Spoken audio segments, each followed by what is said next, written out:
Ryan Day was asked about the injuries today, said they'd have a better idea later in the week. I get the sense that most of these guys that you mentioned are healthy. I mean, even Travion Henderson, who got hurt against Michigan State, well, really re-injured his foot against Michigan State, probably could have come back in if that game weren't already pretty well in hand. This is kind of what they've been looking at for Jackson Smith and Jigba pretty much since he played a half of a game against Toledo, back in September, is really after the bye week, be it this game or next week against Penn State. I would think that they would like to get him back if they can before going to Penn State, get him out there a little bit and make sure everything goes well.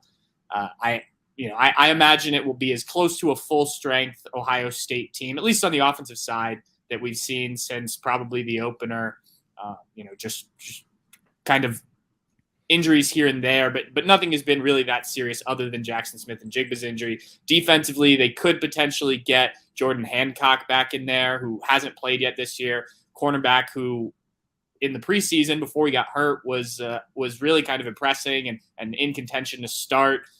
Like I said, we haven't seen him this year. They've been very vague on what the injury is, just that maybe it was more serious than they initially expected. He may be back. I'm less optimistic on him being back for this week. He has been practicing, so it's possible, but it would surprise me more than the others, I guess I'll say. Pat, you and I talked preseason, and I remember asking you about the 2017 game and would Ryan Day use that game as motivation? And I said to Mark before you hopped on here, I don't think it matters at this point, because I did not expect. I mean, we understood there was going to be a talent differential, as there is every year when these two teams play. But I did not expect Iowa's offense to regress as much as it has, and for Ohio State's defense to improve as much as it has.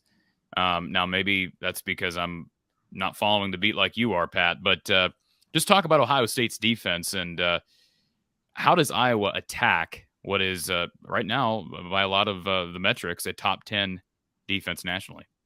Well, it certainly is, and that is what Ohio State wanted when they hired Jim Knowles and made some other staff changes.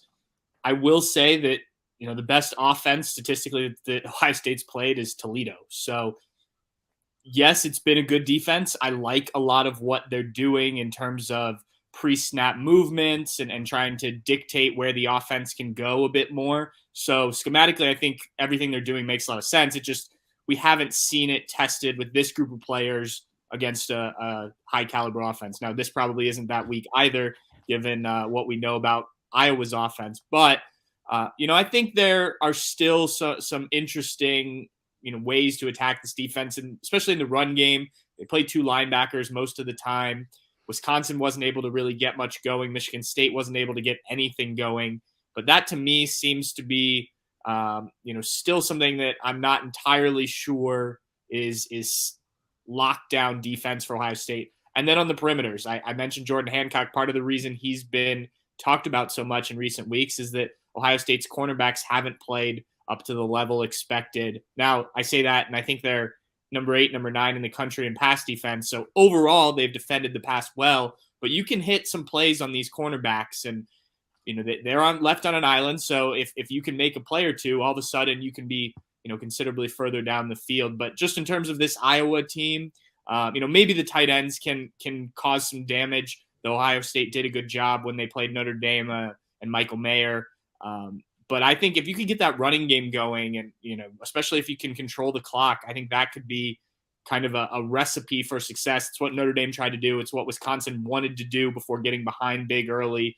And I think that keeps C.J. Stroud and that offense off the field, and just kind of works overall well if you can move the ball on the ground and kind of chew up some clock. And just for the record, Iowa fans, Ohio State made wholesale changes on defense after finishing 59th in the country in defense. We understand the standard is different at Ohio State. We understand. If anybody doesn't understand that by now, they're not paying attention. Just so you're aware, Toledo, I just looked it up. Toledo actually has they have a top 25 scoring offense, and they're 60 in the country in total offense. And as you know, Pat, Iowa 127th in scoring and 131st in total offense. So, yeah, it's not even fair to the Rockets. I know they play in the MAC, but not fair to them to even compare them remotely to Iowa's offense. Pat, I got to ask you this question. How does Ohio State stop the highly volatile passing attack led by Spencer Petras? Show up. We got him to laugh, Mark. We got him to laugh. How many touchdown passes, Corey? 2. That's down on average from last year, though, right? Weren't they at 9 total last year? 10. They had 10 last year. Okay. So yeah, you're not even getting that average yet. Before we met with Ryan Day and Jim Knowles and Kevin Wilson, I was talking to one of the other reporters in the meeting room today, and I said, do you think there's a way to ask how seriously they're taking this offense where we could get a real answer? Obviously there's the coach speak, and there was plenty of that today about the Iowa offense. What was What was the coach speak? Before you go on, Pat, what was the coach speak? This is a real tough offense. Well, just this is a team that knows what they're doing, and they play complementary football, and yeah, and I get, and some of that had to do with the defense, and look, the offense doesn't have to score because the defense plays well, and that's how Iowa's done it for years and things like that. But yeah, I would love to hear Ryan Day, well, really Jim Knowles, I guess, talk about this Iowa offense honestly, and we hardly ever get that, right? Unless you get a coach off to the side one time, and maybe he's had a couple drinks in him. They just don't get that information out. We were trying to think of a way to ask that would give like some real answer, and we couldn't figure out a way. And questions were asked, and they still gave kind of the coach speak answers. Yeah, what are you going to do? I mean, I do think I do think the one area where maybe you weren't on when we brought this up, Pat, but Ohio State hasn't needed to rely on turnovers. No, I'm guessing if you look back at their history, especially under Ryan Day, they typically don't dominate that category. I'm guessing just because they don't have to, but they are. If you take out the Toledo game, they are -1 in turnovers, and Iowa, their reputation under Kirk Ferentz and Phil Parker especially is to dominate in that category. They had a game last year against Maryland where I think they were +7 in turnovers. So, I mean, they turn teams over. There's no question about it. Now, you're going to get 7 turnovers out of Ohio State, but C.J. Stroud has thrown some picks this year, and typically the Ohio State defense doesn't force a lot. But I do think that's the one way that Iowa can somehow pull out a miracle is by finding a way to be +3 or +4. Is there any other scenario, Pat, that you can think of in which Iowa can go into Columbus in front of a packed stadium and find a way to go into the fourth quarter with a chance? I'm going to look at the weather forecast before Pat goes into that. Yeah, it's supposed to be nice in Columbus on Saturday. But I do think the turnovers could be important. And both Ryan Day and Kevin Wilson talked about how, now granted, this was in Iowa City, and that changes things a little bit, but that pick 6 early, maybe as the first play of the game in 2017, and how that really changed things for Ohio State, and obviously got Iowa going, got the crowd into it and whatnot. That's not going to be the case the horseshoe, but if you can take the crowd out of it with a couple of turnovers in the first quarter, I think that certainly helps quite a bit. And, I think it's probably in Iowa's advantage if we're just talking crowd that this is a noon game, Ohio State's first noon game this year, actually. So fans are going to have to get used to that again. But no, I think that's probably the key. If you're Iowa and you want to hang around this game is, can you bait CJ Stroud into a mistake? Can you get one of these receivers to put the ball on the ground, one of the running backs? They've been pretty secure that way. Almost all the turnovers, I think, have been the CJ Stroud interceptions, which I think he's at 3 this season, if I'm correct. But they've come in the last 3 games. So he has made some mistakes. And, if you can get him to do that, I mean, Michigan State, I think, felt when they got a pick 6 on the second Ohio State offensive series. And, all of a sudden that sideline's jumping up and down. The fans were jumping up and down there. And like I said, it's on the road, but I still think that's a way to hang around when you're not expected to. And they were in 2017, for the record, they were +4. Yeah. And now they dominated the scoreboard. So if they get +4 this year, I would expect them to have a chance. Sure. I'm not projecting another 50, whatever it was, 54, 17, whatever it was in 17. But they were +4, courtesy of the pick 6 you brought up, Pat, and then a 3 interceptions from Josh Jackson. And they need somebody. I mean, I don't know who that's going to be. I mean, certainly they've got guys who have proven they can make terrific plays in the secondary and Riley Moss and Cooper DeJean. But they need somebody to have a Josh Jackson-esque coming out party on Saturday. Yeah, the other thing I think will be interesting, and I touched on it briefly earlier, is how Ohio State defends Iowa's tight ends. I know that's not always an easy way to, it's not like you take deep shots generally to the tight end, but that was a thing in 2017. And Ohio State, the last few years, has had issues with talented tight ends. Like I said, they did fine against Michael Mayer earlier this year, and they are obviously aware it came up today that that's going to be a challenge. But, if you can get rolling that way too, I mentioned the ground attack, if that can be kind of a, you start to get something going on the ground, you could do some play action to the tight ends or something along those lines. Maybe, if we're trying to come up with scenarios that Iowa's still in it in the third, fourth quarter, I think that could be another factor in the game. We are simulcasting on the Ohio State channel for our Buckeyes, for our Hawkeyes show on the Ohio State. We will do the same on Wednesday at 11 a.m. Eastern time. We will show the Ohio State live show over here on the Iowa channel. Let's get to the super chat from Ryan Dawes. We'll serve this one up for you, Pat. What Buckeye has a standout breakout game this week against Iowa? G. Scott, Jesse Mirko. If Ohio State's having to punt enough that Yes. Jesse Mirko is the star or the breakout of the game, then Iowa's done something really, really well. Though I do think this Iowa defense will be the biggest challenge Ohio State has faced. But to answer that question, not that it's a breakout overall game, but if Jackson Smith-Njigba is back, he's played 38 snaps. So this could be a 2022 breakout game if he's actually back and healthy. G. Scott's an interesting one. He scored his first career touchdown against Michigan State last game 2 weeks ago. So, he's been slightly more involved.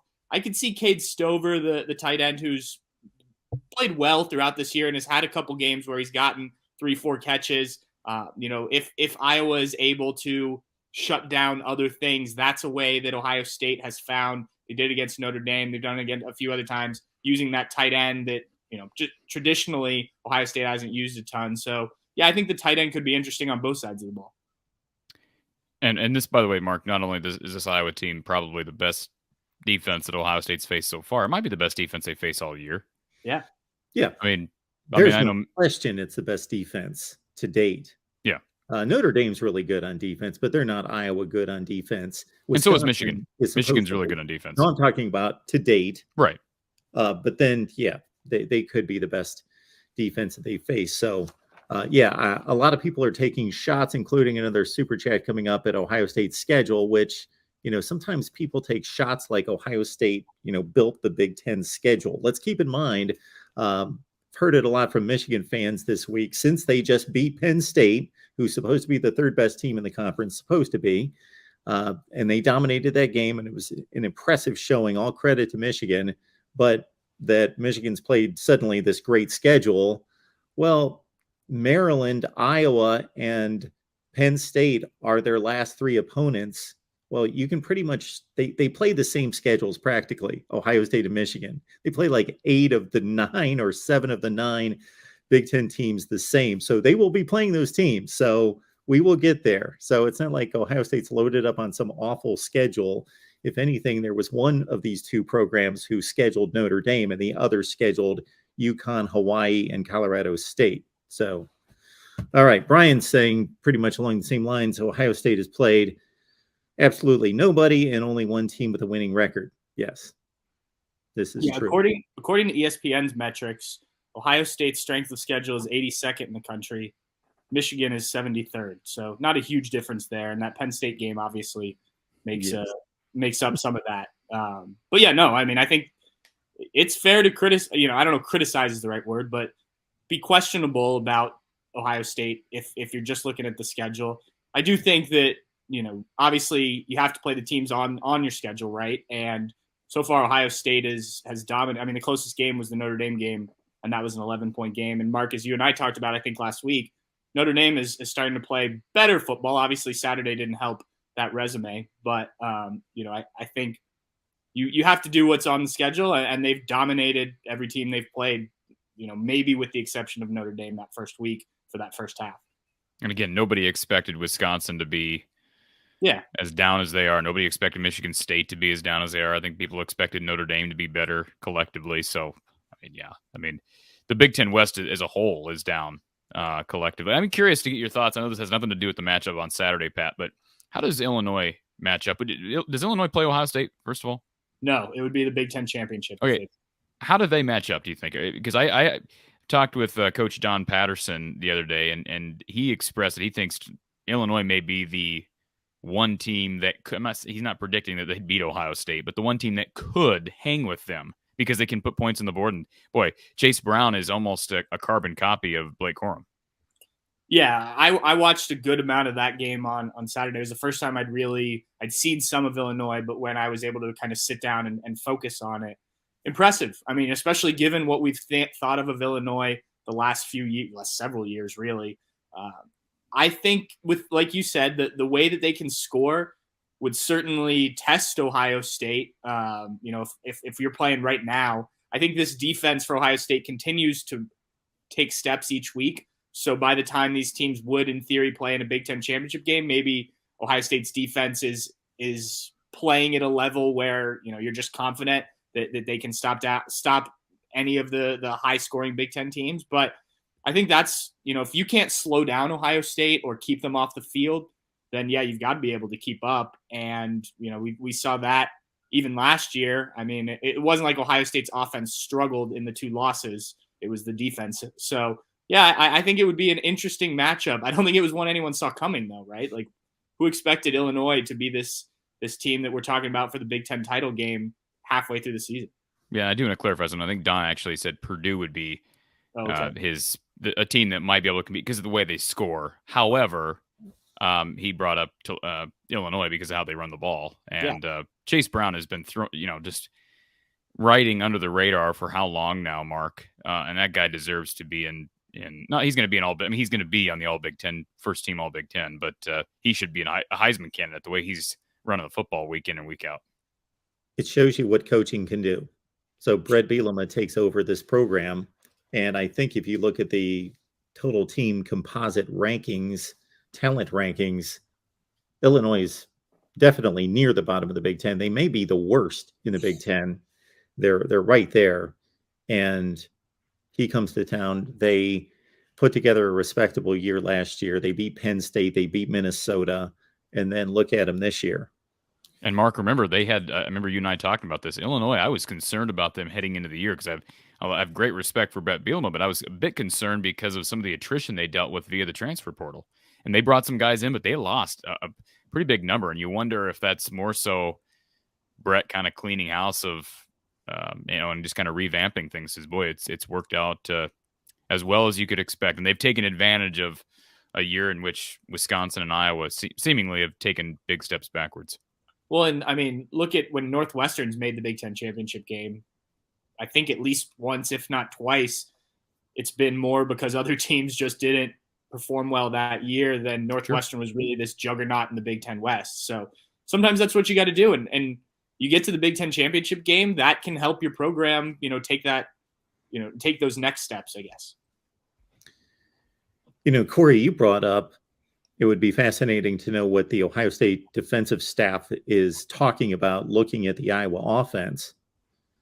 I would love to know what the Iowa offensive staff is looking at and planning, looking at their own offense from week to week. And then particularly with this kind of challenge, what do we do to create offense? What do we do? Do we just continue to do what we do and just try to do it better? In listening to Spencer Petras after the Illinois game, very much gave that vibe that we just continue to work at what we do to make it better, rather than trying to scheme up some trick plays or exotic calls to create points.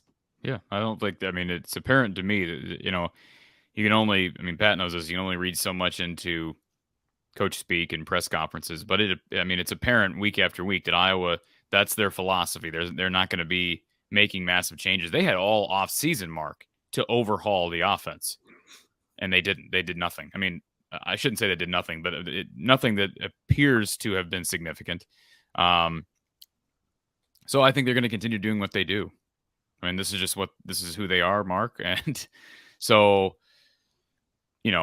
can you win? I mean, that's why I say when I said they got to be +3 or +4 in turnovers this weekend, and probably 2 of those have to be defensive touchdowns. So you probably got to get 14 points out of your defense. And then can you create a free, can you get another pick in the red zone to where you can at least get 3 out of it? And then you've created like 17 points with your defense. And that at least puts you, if your defense can hold Ohio State to 24 heading into the fourth, then, again, you feasibly have a shot. But I don't think we're going to see much different. I mean, the Michigan game, Mark, I said this to you as well. The Michigan game was the one game where I expected Iowa to take a shot. And when I say take a shot, do what they did against Michigan in the Big Ten championship game, and it failed. But the halfback pass, and I understand that some people don't like trick plays and they kind of think it's gimmicky. Well, they don't have the personnel to just get up to the line of scrimmage and beat Ohio State off the line. And every year they try to do that with the likes of Wisconsin, and basically every year they lose doing that. So they can beat 3/4 of the teams in their schedule doing that. But there's still a gap, so I don't expect any big changes this week. After watching Michigan do what they did against Penn State, which was impressive, the game should have never been close. They dominated from the first snap of the ball game, but Penn State had 2 big plays that kept them in the game, kind of freakish kind of plays for the first half.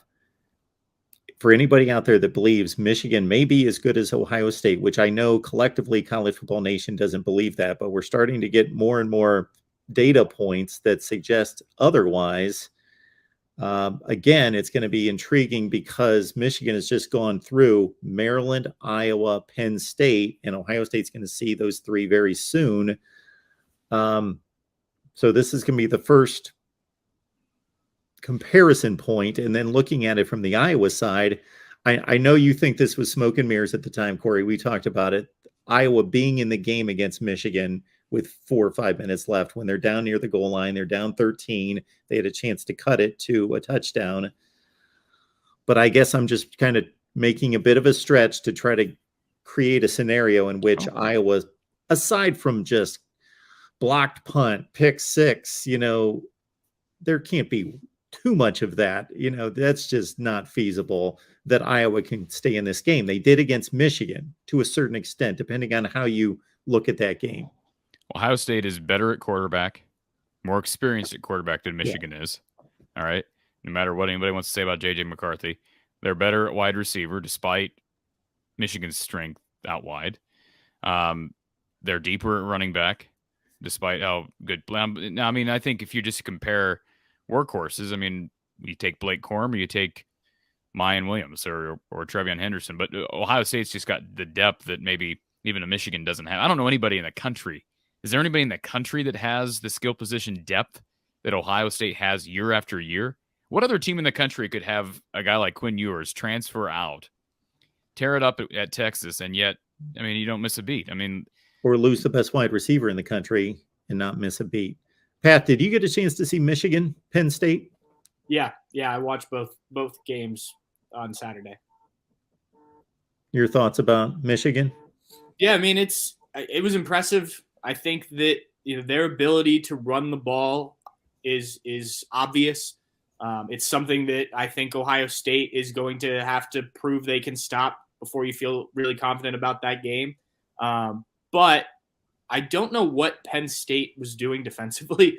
Like, it was almost as if you schemed for a different type of offense. Like, you're sitting back in a shell.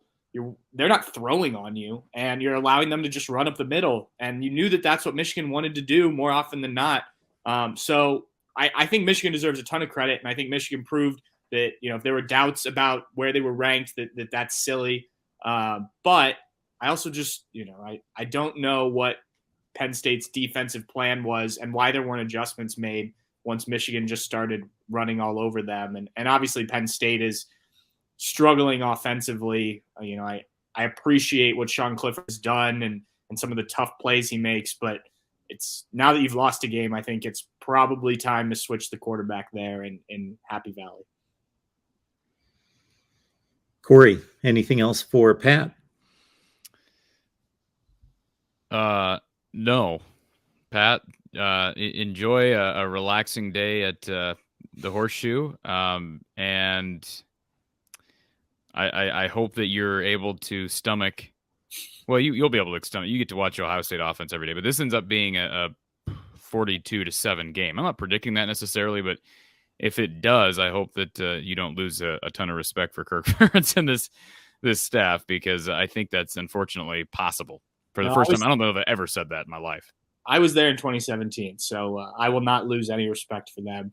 Let me ask you this real quick, though, Corey. Going back to what you were saying about Iowa not making changes offensively, is that a complacency issue? Is that why hasn't this offense tried to evolve? I mean, what in your mind? Oh, what a question, Mark. Sorry, I guess it's not as quick of an answer as maybe. Oh, well, no, it's just like, Corey could go on about this for hours, week after week after week. I think it's right now. It's I know people want to point to the last 23 years and Iowa's inability or lack of willingness to evolve and change, but right now I think it's a family problem, is what it is. And I think pride isn't involved. Mark, you brought that up earlier. The pride. Well, maybe you brought pride up for a good reason. There's a good pride and there's a point. Yep. There's a good pride and there's a bad pride. I think Iowa has a lot of both. A lot of the good pride comes from, I think, the defense and the coaching staff, and some of the bad pride comes from not the players, but necessarily, but the offensive coaching staff that refuses to make changes. So that's how I would sum it up. And you have your son as the offensive coordinator. Trying to make a change would admit that you were wrong in the first place. Changing at quarterback, changing, your play caller, changing your QB's coach, changing anything philosophy wise. And it does pain me to say that, Pat, because I've got a ton of respect for Kirk Ferentz and the staff, but what else is? It's just like listening to Kirk today, Mark. I didn't talk about this, but I'm listening to Kirk, and it was basically 30 minutes of just fluff, which is fine. That's kind of what the press conferences are anymore.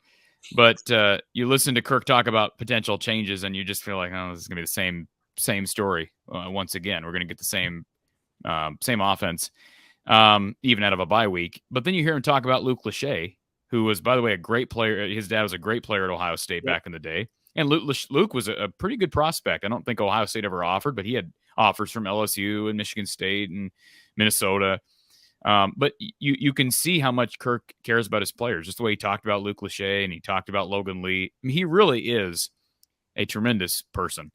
And so it's just frustrating. I think a lot of fans are frustrated with the stubbornness. And, it's one of those things that I think part of it can be attributed to the power of nepotism.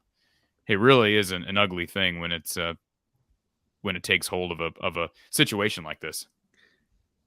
Kirk Ferentz coached on the same staff as Nick Saban, and I've heard each one of them comment on the other one and the great respect they have. I assume they're still friends. Nick Saban at some point 7-8 years ago decided, okay, college football is going a certain way. I don't personally like it. I would rather play defense and line up in a pro style set and not be running up to the line, throwing the ball every 3 seconds. And that's what I would rather do. I'd rather be back in the 1990s, but that's not what's happening. So I'm updating. We're going for it. That we're changing the offense. We're going for it. I don't know if Kirk's just averse to that, or he doesn't feel like he can play that kind of style at Iowa. Well, part of it, again, Mark, this is what I would say to that. Part of it is the plan for the last 10 years has been to, or more, has been to eventually create a situation in which Brian Ferentz can eventually be the head coach. That's what's been the plan. I mean, it was the plan to make him the OC. How long has that been the plan, Mark? Think about it. Ken O'Keefe goes on to Miami to coach in the NFL for a while. They bring in Greg Davis, who was clearly a stepping stone to give Brian some time to earn his way into that OC position. So my point is, Nick Saban has brought in all these young offensive minds just year after year, and he doesn't, certainly as far as evolution is concerned, he doesn't take everything that these guys do. I mean, he kind of picks and chooses and changes his philosophy based on what he likes. And Kirk Ferentz hasn't been able to do that. Maybe he would if the whole elevating Brian thing wasn't such a priority. But because that's been the fixation for the last 10 to 12 years, you kind of who are you going to bring in that's not a threat to Brian? That's the problem. Greg Davis was not a threat to Brian. And now, Ken O'Keefe was coaching quarterbacks up until, this year. And the logical move is to make Brian the QB's coach, even though he's not qualified to do that. So I don't know that it's necessarily a situation where if the situation with Brian were not in the picture, Kirk would still refuse to evolve offensively. But Brian's not an offensive mind. And I don't know that Nick Saban is some great offensive mind, Mark, but he's just constantly got guys who are around him that he learns from. I think Nick Saban, as pompous as he seems at times, is humble enough to take in new ideas. But part of it, he doesn't have a son who he's trying to make the next Alabama head coach. Pat, we appreciate you being here. Everybody check out Pat's work at Bucknuts 247 Sports. Pat, get you set for the game against Iowa and everything Ohio State related. Basketball season's coming as well. Pat, appreciate you being here. Yeah, guys, thanks for having me on. This was fun.